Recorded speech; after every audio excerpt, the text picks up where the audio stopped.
বহু মানুষ যারা এখানে আগমন করবে প্রত্যেকে সুস্থ থাকুক, ভালো থাকুক এবং সকলে মিলে একসাথে আমরা সুশৃঙ্খলভাবে পুজোর এই কটা দিন আমরা সকলে পালন করি। ভালো থাকবেন।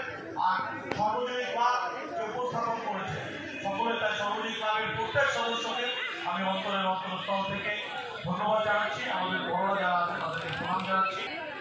হ্যালো, আমাদের মাঝে উপস্থিত হয়েছেন আমাদের এই ওয়ার্ডে আমাদের এই পুজো 27 নম্বর ওয়ার্ড, এই 27 নম্বর ওয়ার্ডের কাউন্সিলর মাননীয় শ্রীমতী পূজা দাস মহাশয়া, তাই আমরা আন্তরিকভাবে অভিনন্দন জানাই। তার হাতে